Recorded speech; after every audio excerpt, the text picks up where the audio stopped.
안녕하세요. 오늘 발표를 진행할 SPS 연구실 석박통합과정 박경근입니다. 오늘의 발표 주제는 시계열 생성 타임 시리즈 제너레이션입니다.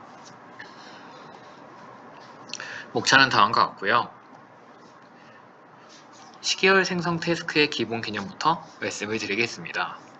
시계열 생성은 데이터 부족, 개인정보 보호, 데이터 불균형 문제와 같은 그런 문제로 인해 필요한 태스크입니다. 또 이 시계열 데이터만의 고유한 특징으로 인해 생성 태스크에는 한계가 존재하는데요. 먼저 템포럴, 시간적 이존성을 가진다는 문제입니다. 또한 다별량 변수 간의 상관관계가 존재하고 비정상성, 논스테이셔널이라고 합니다. 또 계절성, 시저널리티라고 하는데요. 이 두 가지 특성이 강하다는 그런 문제점이 있습니다.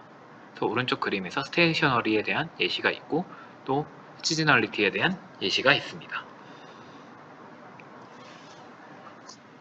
네, 이러한 시계열의 특성에 더불어 시계열 생성 태스크와 시계열 예측 태스크는 저희가 생각하기에 제너레이션과 포어캐스팅이 뭐가 다른가 와닿지 않습니다.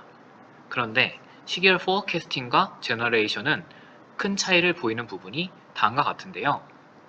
시계열 포어캐스팅은 과거의 데이터를 보고 몇 스텝 뒤 미래가 무엇인지 맞추는 태스크입니다. 그래서 과거 데이터셋 다음에 올 단 하나의 미래가 무엇인지를 예측하는 태스크이고요. 정답이 존재합니다. 모델이 예측한 값과 실제 발생한 값 사이의 오차를 줄이는 것이 태스크의 목표가 되겠습니다. 포캐스팅 값은 하나로 수렴하거나 좁은 구간 안에 존재하는 것이 이상적입니다.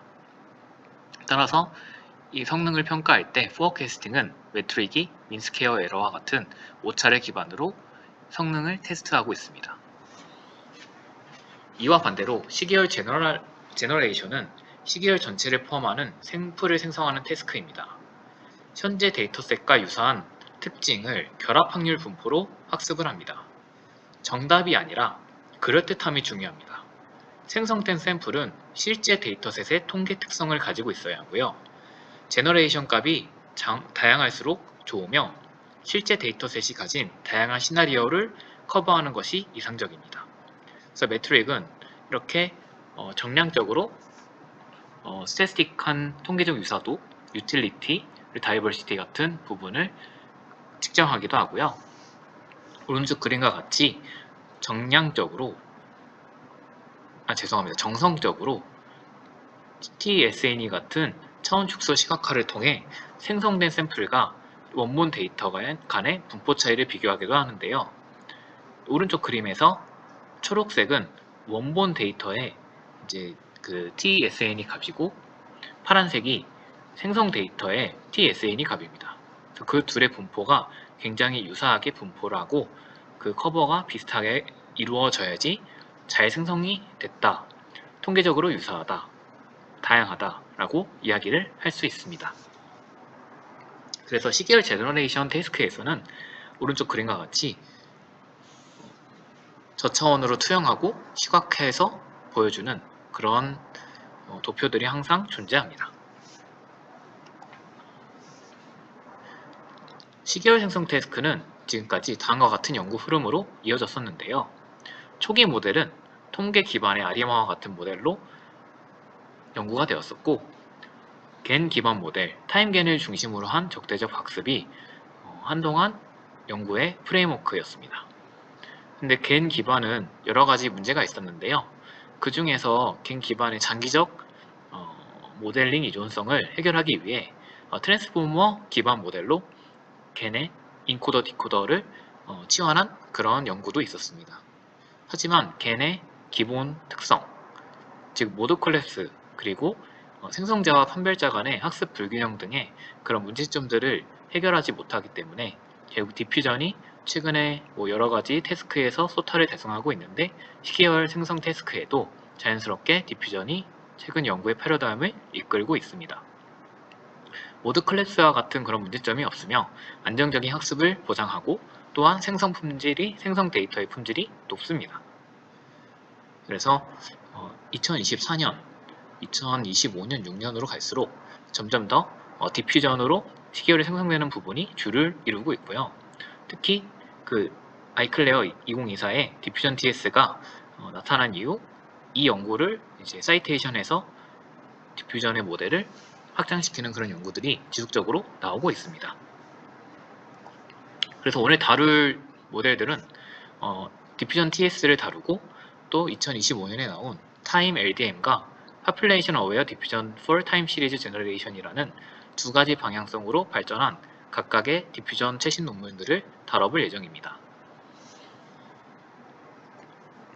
먼저 디퓨전이 어떤 알고리즘으로 학습이 되는지 간단하게 말씀을 드리자면, 디퓨전 모델은 아까 말씀드린 겐 기반의 생성 모델에 비해서 높은 학습 안정성을 보이고 모드 콜랩스를 극복할 수 있다는 장점을 가지고 있습니다. 어떤 데이터에 랜덤한 노이즈를 조금씩 추가하고요. 그 랜덤한 노이즈를 추가하는 과정은 수학적 수식적으로 미리 정해진 스케줄링에 따라 이루어지게 됩니다. 따라서 디퓨전 타임 스텝이 100스텝이라고 한다면 100스텝을 다 추가했을 때는 완전한 가우시안 노이즈가 되고요. 그 중간 과정 1부터 100까지 얼마나 노이즈를 타임 스텝을 얼마나 가해 주었냐에 따라서 이 값들이 중간중간 XT 값들이 생기게 됩니다. 그래서 노이즈를 이렇게 점진적으로 추가하는 과정을 한 스텝마다 가우시안 분포로 가정을 할 수 있고요. 이 정방향에 가해진 노이즈를 역방향에서 우리가 모델로 추론하는 것이 디퓨전 모델이 되겠습니다. 네, 그래서 조건부 확률 분포는 가우시안 분포가 되고요. 베타 t가 베리언스 스케줄로 매 스텝 t마다 조금씩 증가하는 작은 상수로서 이 가우시안 노이즈를 얼마나 추가할 것이냐를 결정하게 됩니다. 따라서 이 가우시안 노이즈가 한 스텝마다 추가가 되는데, 이 포워드 프로세스 자체는 다시 한번 말씀드리지만 학습 과정이 아닙니다.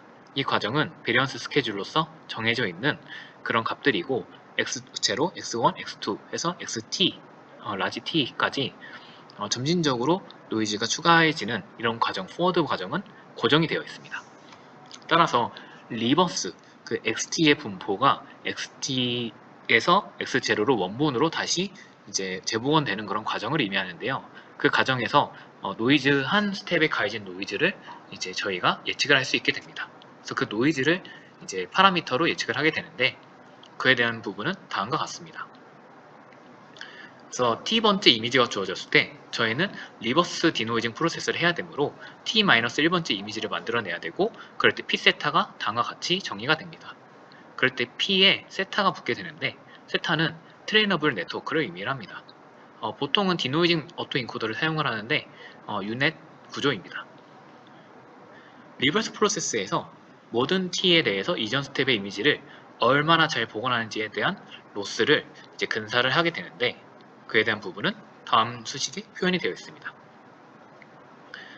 그래서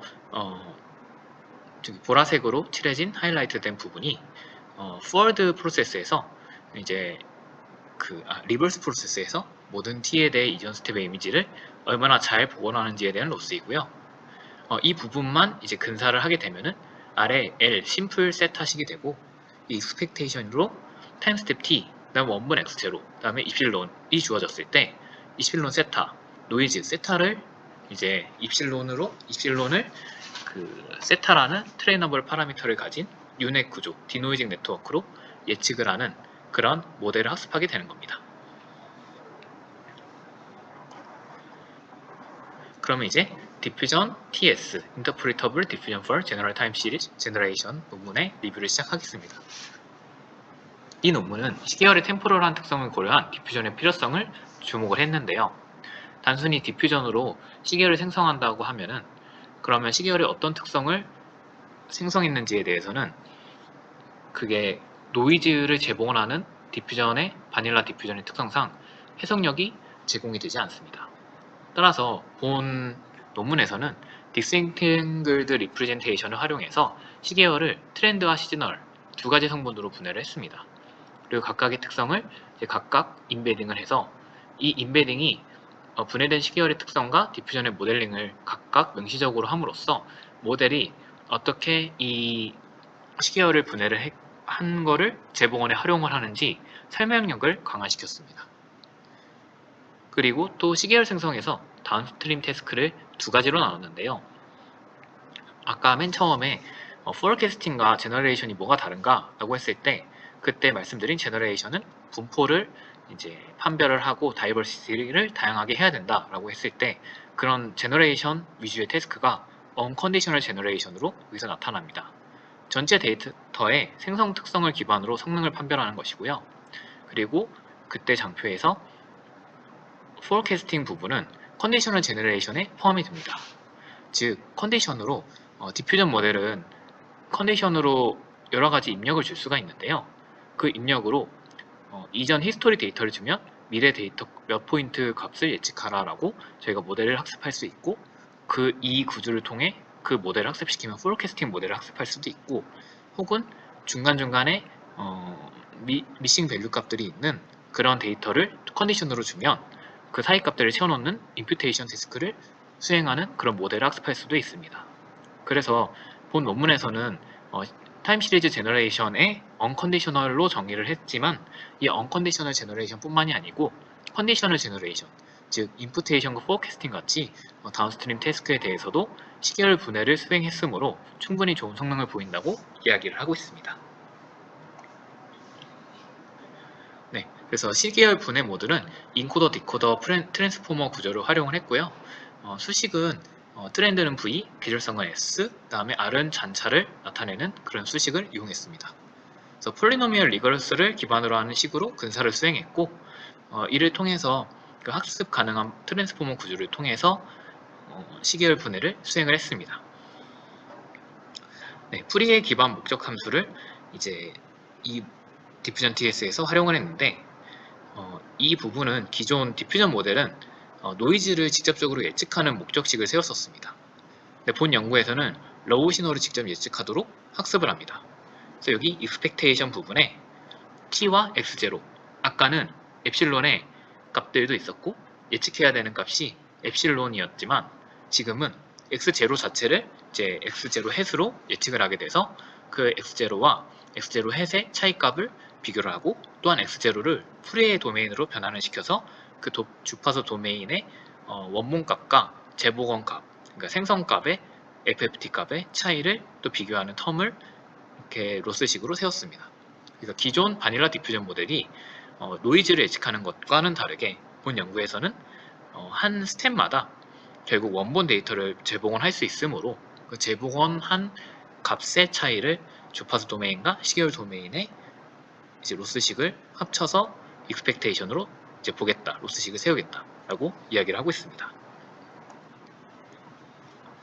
네, 이렇게 디퓨전에서 인코더, 디코더, 트랜스포머를 활용을 하게 되는데요. 디퓨전의 유닛 구조를 일단 먼저 트랜스포머 구조로 변화를 하였고 역과정에서 노이즈를 예측하지 않고 원본 자체를 예측합니다. 이는 시계열의 트렌드와 시저널리티로 쪼개서 학습하기 위한 세팅이고요. 노이즈를 목표로 학습하면 이렇게 노이즈를 예측을 하게 되고 그렇게 되면 이게 시저널리티인지 트렌드인지 알 수가 없게 됩니다. 따라서 원본 시계열을 복원하는 이유가 결국 시저널리티와 트렌드를 각각 명목적으로 학습을 하고 그리고 명목적으로 학습한 것을 포켓해서 원본 시계열을 복원하는 것이 이 구조의 목표가 되겠습니다. 그래서 디코더 블럭의 인풋을 통해서 이때의 인풋은 노이즈가 껴있는 인풋, 그리고 디퓨전 타임 스텝, 그리고 인코더의 임베딩 이 세 가지가 들어가서 노이즈가 아예 없는 원본을 출력합니다. 그래서 이 플로우를 이제 다음과 같이 설명을 할 수가 있는데 먼저 합성 데이터의 예시를 이 논문에서는 가지고 왔었는데 먼저 보시면 오리진, 그 B 컬럼에 있는 이 값들이 원시 시계열입니다. 이게 원시 시계열에서 A, 인풋이 50단계의 노이즈가 추가된 데이터입니다. 가우시안 노이즈가 베리언스 스케줄에 의해 50단계가 추가가 됐고요. 이때의 디퓨전 타임 스텝은 50이 됩니다. 따라서 디퓨전 타임 스텝 T가 50인 데이터 50번의 노이즈가 가해진 인풋이 디퓨전 모델에 들어가게 되고요. A가 인풋으로 들어가게 되면 모델은 C, 아웃풋을 출력하게 됩니다. 이 아웃풋은 원본, 시계열, 오리진과 유사하도록 저희가 목적을 세웠고 그로 인해 학습을 했고 따라서 모델이 잘 학습이 됐기 때문에 나온 출력값입니다. 이때 보시면 인풋은 A를 줬지만 아웃풋으로 매우 원본과 유사한 출력을 램을 알 수 있습니다. 나타냄을 알 수 있습니다. 이때 모델 내부에서는 트렌드, 시즈널 이렇게 두 성분 D와 E를 나눠서 C, 아웃풋을 예측을 하게 되는데 이 트렌드와 시즈널리티를 이제 각각 모델에서 레이어를 통해 처리를 하고 로스식으로 그렇게 백프롭을 하는 게 이런 디스인탱글먼트를 통해 설명 가능성을 확보할 수 있다고 본 논문에서는 이야기를 하고 있습니다.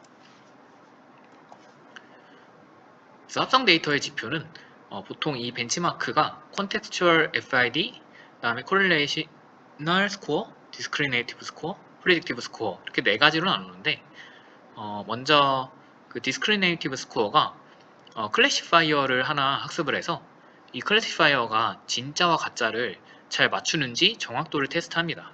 이때 디퓨전 TS는 가장 낮은 정확도를 보였고 따라서 원본 데이터와 합성 데이터가 매우 유사하기 때문에 클래시파이어가 잘 구분하지 못한다라는 그런 스코어를 의미합니다.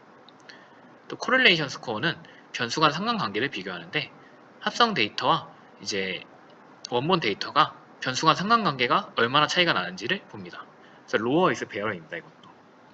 그리고 콘텍스트 프리챗 인셉션 디스턴스 이거는 시계열 특질 추출에 인코더를 원본 소스 데이터로 학습을 하고요. 오리지널 데이터로 학습을 하고 생성된 데이터에 대해서 시계열 특질 추출 인코더를 이제 태웠을 때 나오는 이제 레이턴트 스페이스의 분포가 원본 데이터의 레이턴트 스페이스와 이제 합성 데이터의 레이턴트 스페이스와 이 디스턴스가 얼마나 차이가 나는지 이것도 마찬가지로 로어이스 베러로 이렇게 나오고 있습니다. 또 세 번째는 네 번째죠. 그 프리딕티브 스코어라고 이것은 생성된 데이터를 통해 다음 시점의 값을 예측하는 모델을 학습을 합니다. 그리고 실제 오리지널 데이터에 다음 시점 값을 이제 히스토리 값을 주고 다음 시점 값을 예측을 하게 하는 테스트를 해서 그 값이 이제 MSE가 작을수록 좋다라고 이야기를 하고 있습니다. 따라서 디퓨전 TS는 이 네 가지 매트릭에 대해서 소타 성능을 달성함을 알 수 있습니다. 언컨디션드 제너레이션을 시각화하는 모습인데요. 타임겐보다 현실적 데이터 분포와 유사하게 생성이 됨을 알 수가 있습니다. 또 컨디셔널 제너레이션이라고 아까 임퓨테이션 태스크와 제너레이션 태스크, 포어캐스팅 태스크에서 효과적임을 말씀을 드렸는데 그것도 마찬가지로 CSDI라는 임퓨테이션 전용으로 이제 개발된 모델이 있는데 이것도 포어캐스팅도 가능은 하니까 이 모델의 포어캐스팅과 임퓨테이션보다 더 우수한 성능을 보였다라고 본 연구에서는 이야기하고 있습니다.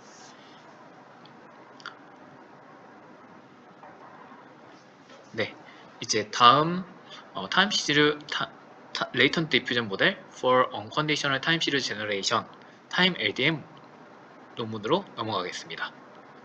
이 논문은 데이터 공간의 문제를 이야기합니다. 데이터 공간은 노이즈가 많고 차원이 높아서 디퓨전 모델이 직접 학습하기에 피로도가 높다는 그런 단점을 가지고 있습니다. 데이터를 핵심 정보만 담긴 잠재 벡터로 VAE를 통해서 압축을 하고 이 공간상에서 디퓨전 모델을 학습하고 데이터를 생성한다면 더 효과적으로 또 생성을 할 때 풍부한 표현을 통해 생성하지 않을까라고 이야기를 하고 있습니다. 이건 요즘 이미지 쪽에서 많이 활용하는 LDM을 시계열로 적용했다 정도의 논문으로 이해해 주시면 될 것 같고 이것은 아카이브 논문입니다. 따라서 어디 컨퍼런스에 따로 나오지는 않은 것 같고 따라서 논문이 되게 심플합니다. 그래서 VAE를 먼저 학습을 합니다. VAE에 대해서 특별한 건 없고 리컨스트럭션 에러의 원본 시계열과 그리고 FFT에 대한 그런 로스 값이 있기는 하지만 결과적으로 시계열의 특성을 잘 반영하는 VAE를 학습을 했고 그때 생긴 레이턴트 스페이스 상에 이제 원래 식이라면은 XT로 나왔어야 될 복원 목표가 XT의 이제 엡실론이 아니라 ZT의 엡실론으로 즉 가상 공간, 잠재 공간상의 노이즈를 예측하는 LDM을 학습하는 과정으로 이해해 주시면 될 것 같습니다. 또 이때 샘플링 함수는 그 Z에 대한 샘플링을 하게 되고요. 이때 이제 디코더를 다시 이제 활용함으로써 원문 시계열 X에 대해서 생성을 하게 됩니다. 이 방법으로 바닐라 디퓨전의 레이턴트를 합친 그런 타임 LDM은 성능적으로는 매우 좋았습니다. 전체적으로 제너레이션 결과에서 소타를 보였습니다. 하지만 이게 논문이 짧은 것도 있고 어쨌든 이게 LDM이란 개념 자체를 시계열에 적용했다 그리고 성능이 좋았다 정도의 그 정도 컨트리뷰션을 가진 논문이기 때문에 특별하게 인사이트를 얻을 부분은 크게 없는 것 같습니다. 네, 마지막 세 번째 논문을 보자면 Population Aware Diffusion for Time Series Generation 논문입니다. 이 논문에서는 이제 전체 데이터셋 모집단 수준의 특성을 보존을 해야 된다라는 이야기를 하고 있습니다. 먼저 본 논문에서는 합성 데이터 시계열 품질 특정 방식에 대해 두 가지 방향을 제시합니다. 첫 번째는 저희가 지금까지 매트릭으로 네 가지를 사용했었는데 개별 수준에서의 실질성을 이야기하고 있습니다. 그래서 원본과 생성 샘플이 주어졌을 때 어느 것이 진짜이고 가짜인지 식별할 수 없어야 된다는 그런 기존의 매트릭들입니다. 두 번째는 원본 데이터의 시계열 모집단 특성 수준을 보존해야 된다는 그런 두 번째 새로운 매트릭을 제안을 합니다. 이거는 여기서 이제 모티베이션이 된 이유인데요. 데이터의 각 차원별 분포와 차원 간의 크로스 코릴레이션 등의 분포를 지금 디퓨전 모델은 명목상으로 보존을 하지 못하고 있습니다. 생성된 시계열에서는 CC 분포, 즉 크로스 코릴레이션 분포를 전혀 보존하지 못하고 극단값 -1과 1 사이로 밀어놓고 있다고 합니다. 이게 오른쪽 그림에 나타나 있는데 샘플이 하나가 생성이 되는 게 아니고 여러 개 생성이 되니까 다별량의 시계열 값들은 크로스 코릴레이션인 값들의 분포가 하나의 샘플이 아니고 여러 가지 분포를 여러 가지 샘플로 쌓게 되면은 크로스 코릴레이션도 분포를 이룰 수 있습니다. 변수 간의 상관관계라고 한다면 1과 -1이 가장 상관관계가 높은 의미인데 디퓨전 TSA 같은 경우에는 -1과 1과 같이 이런 극단값들의 생성 데이터의 샘플들이 이 극단값에 밀어넣는 그런 문제가 있었습니다. 타임 VA도 그렇고 거의 비슷한 형상을 보입니다. 그렇게 되면은 변수 간의 상관관계를 깨지는 샘플들을 생성한다는 의미이므로 본 연구에서는 시계열 모집단 수준 속성을 보존해야 된다. 그리고 이거를 명시적으로 모델링 해야 된다 라고 이야기를 하고 있습니다. 그렇게 되면 이제 이 논문에서는 모델 아키텍처로 DIT 구조를 사용을 했는데 디퓨전 트랜스포머 구조입니다. 이것은 바닐라 디퓨전과의 차이가 두 가지가 있는데요. 첫 번째는 유넷 기반의 디퓨전이 타임스텝 t의 정보를 중간에 더하고자 곱했지만 DIT 블록은 어댑티브 레이어 노멀라이제이션 레이어라는 그런 모듈레이션을 통해서 타임 임베딩을 실시간으로 파라미터를 조정하여 반영합니다. 아까 말씀드렸던 타임 스텝 t가 컨디션으로 들어가게 되는데 이 컨디션이 단 하나로 모델 내부에서 유넷에서는 더해지거나 콘캣되거나 그런 그런 이제 단순한 연산만 되었기 때문에 고정적으로 컨디션이 들어가게 됐는데 DIT 블록은 모듈레이션이 가능한 그런 구조를 가지고 있습니다. 그래서 더 강력한 컨디셔닝이 가능하다는 장점이 있습니다. 또한 두 번째로 노이즈를 예측하는 것이 아니라 원본을 복원합니다. 이거는 아까 디퓨전 TS에서도 말씀드렸다시피 최신 시계열 모델들이 대부분 한 디퓨전 스텝에서 가해진 노이즈를 추정하는 것이 아니라 원본 시계열을 출력하는 데 초점을 맞춥니다. 이는 학습과정 로스식에서 나타나고 모델의 매 스텝마다 원본 데이터를 복원해서 크로스 코릴레이션을 비교해야지 학습이 가능하다는 그런 지금 현재 논문의 그런 로스식 때문에 이 구조를 차용을 했습니다. 네, 그래서 모델 아키텍처는 다음과 같습니다. 바닐라 트랜스포머 인코더를 활용을 했고 그 인코더 뒤에 DIT 블록을 넣었습니다. 그래서 듀얼 채널을 설계를 했는데 듀얼 채널이란 템포럴 채널과 크로스 디메인 채널 두 가지를 병렬적으로 설계를 한 것입니다. 그래서 크로스 디멘셔널 정보와 템포럴 정보를 병렬적으로 처리하겠다, 집중하는 그 트랜스포머가 집중하는 그런 정보가 다르다. 그리고 그것을 마지막에 실제 원본 차원으로 덴스 레이어를 통해서 재봉을 한 뒤 그 둘의 데이터를 에디션을 통해서 최종 출력을 하겠다 하는 것이 본 연구의 최종적인 프레임워크입니다. 그리고 DIT 블록에 대한 수식은 아래와 같은데 일반적인 DIT 구조라고 봐주시면 될 것 같습니다. 그러면 이 구조를 어떻게 학습하냐에 대해서 결국 Population Aware Training Objective라는 게 이 논문에서 가장 컨트리뷰션으로 삼는 부분입니다. 기존의 디퓨전 모델들은 개별 수준의 실제성에 집중을 하였고 무집단 수준 속성의 시계열 분포는 보존하지 못하였었습니다. 따라서 DDPM은 모델 입력과 출력 사이에 밸류 디스턴스만 집중했고 모집단 수준 속성은 고려하지 않았습니다. 따라서 손실함수에 이 모집단의 수준 속성을 고려할 수 있는 레귤라이제이션 텀을 줘야 되고 그 규제항을 다음과 같이 Population Aware 규제항 LPAP을 생성을 했습니다. 이것은 MMD 커널 함수를 활용을 했고요. 그 두 데이터 합성 함수와 합성된 그 샘플과 원본의 이제 데이터를 통해서 크로스 코릴레이션을 서로 각각 구하고 이들의 분포를 MMD 함수로 비교를 했습니다. 이를 토탈 로스의 규제항으로 활용을 했습니다. 근데 여기서 이제 디테일이 나오게 되는데 Same Diffusion Step Sampling이라는 것입니다. 디퓨전은 각 타임 스텝 t마다 다르게 동작하는 반복적 생성 프로세스입니다. 따라서 하나의 배치 안에 일반적인 샘플링을 하게 되면 디퓨전 타임 스텝은 랜덤하게 생성을 하게 됩니다.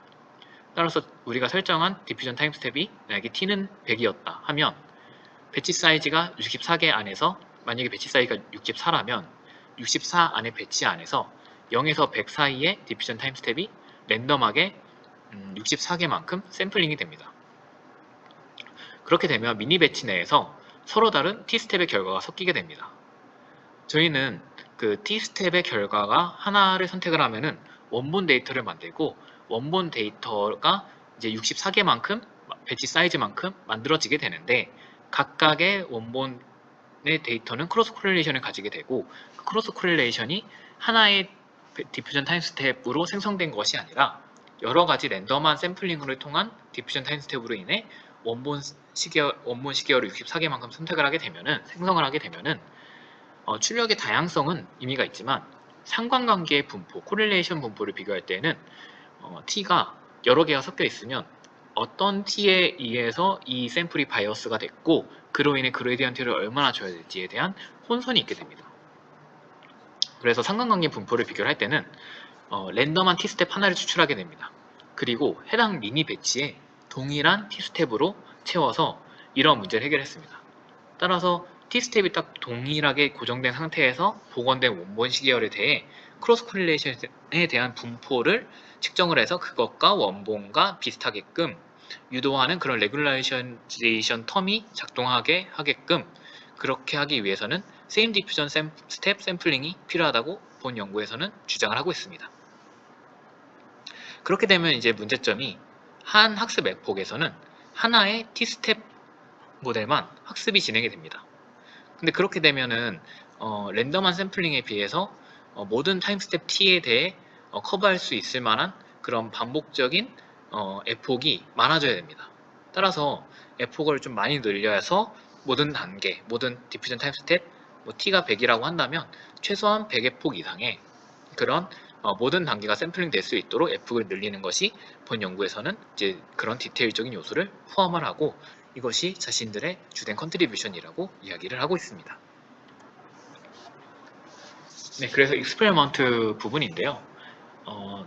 일단 스타를 달성한 거는 제 논문화하는 과정에서 여기서는 이제 당연하다고 얘기를 하지만 근데 이제 얘기를 할 부분이 기존의 시계열 생성 태스크에서 썼던 4가지의 매트릭 중에 2가지만 사용을 했습니다. 2가지는 이제 Discriminative Accuracy와 Predictive Score 이 2가지만 사용을 했고 그 다음에 부족한 빠진 2가지의 매트릭 대신에 VDS와 FDDS라는 2가지의 매트릭을 추가로 제안을 했습니다. VDS는 Value Distribution Shift라고 실제 데이터 값과 합성 데이터 값의 분포 측정 매트릭을 통한 이제 함수값이고요. FDDS는 그 실제 데이터의 어떤 functional discrepancy 스코어 값들의 분포 차이를 비교한 겁니다. 즉 실제 데이터의 FD 값이라고 한다면 functional discrepancy는 dependency는 cross correlation CC 함수가 될 수도 있고 mutual information과 같은 그런 함수가 될 수 있습니다. 따라서 분포 변이를 더 합리적으로 어디딴 레벨의 특성을 보존하면서 생성하는지를 평가하기 위해서 이 두 가지의 매트릭을 추가해서 제안을 하고 있습니다. 그래서 정성적으로도 다음과 같이 비교가 가능한데요.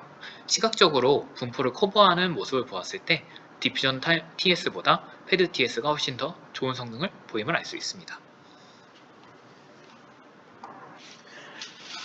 또 그 밸류 값들 가지고 분포 측정 매트릭들도 기초적인 그런 값들이 그런 매트릭들로도 비교해 본 결과 패드 TS가 더 좋은 성능을 보임을 본 연구에서는 제시를 합니다.